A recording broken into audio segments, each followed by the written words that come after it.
Hello! Tutorial for the Rave hoodie has been activated. But first, I thought I'd talk about the things that I don't like about this hoodie, what I think I would change for the second one I would make, and what you need to make your own for when I make the real tutorial on making your own.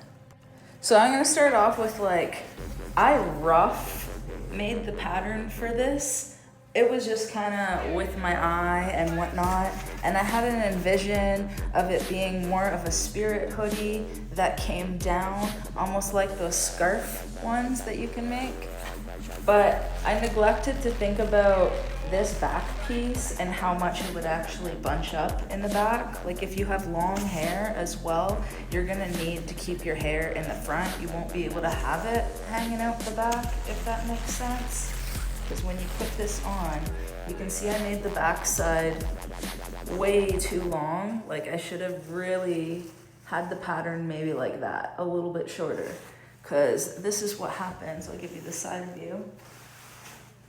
It's just very long, which since I had my braids and everything done, I had my long hair to secure it, so it worked out fine for me. But honestly, I made it a little bit too long. It's a bit baggy in the front, but I don't know. Some people might also like that. Like some people, like to chill and vibe out when they're at the shows. So another thing that I would possibly change about it is you're going to need material, obviously, when you go to make it. I used 2 different pieces of material. I made this purple as the inside lining, and this was obviously going to be my pattern on the outside. But if you can see up close, this material is quite scratchy, and I didn't want that up against my head. So that's where the lining came in. And if I made this again, honestly, as much as I usually wear these in hotter weathers in the summertime, it might be nicer to consider a fabric that is a little bit heavier. Because, not gonna lie, EDC, I know weather was a little cooler than people said this year, but we definitely still had a lot of wind, especially that one night when tents were basically almost flying away. I didn't see it happen in person, but I see a repost of someone's video, and that fake green carpet that they put down for us, that got ripped up and flew out. Street signs were flown out. I couldn't even say where I needed to get picked up at the end of the festival at one point because I didn't even know what street we were on anymore because our street sign was blown off. But I'm veering off on a different topic. So what you will need to make it is your material, maybe 2 if you want to do a lining on the inside, and I'd suggest something a tiny bit heavier than this poofy, airy, light fabric.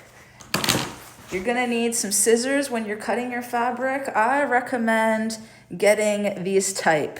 I forget the name, but this will help you to cut the material and not have it shredding and flying all over the place.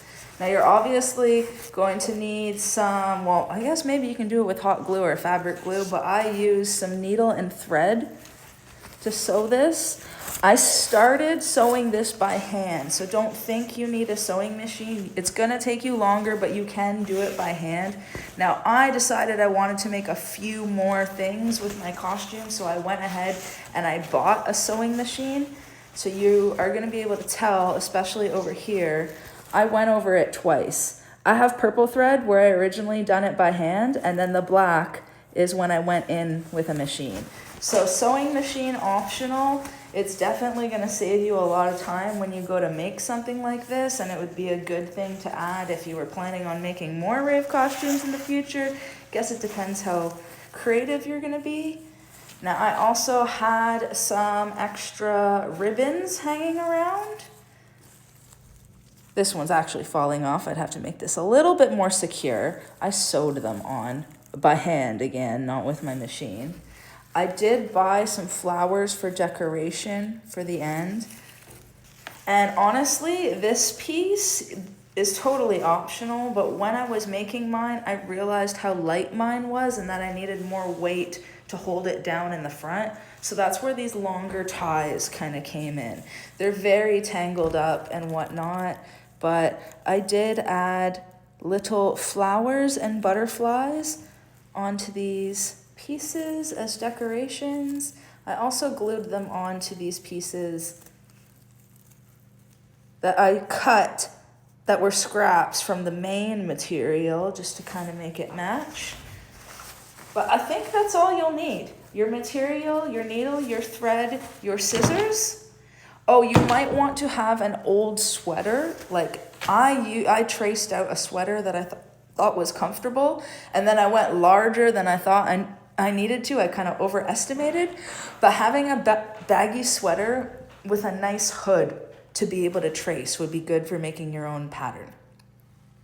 I'll see you when I make the actual tutorial again. Okay, bye.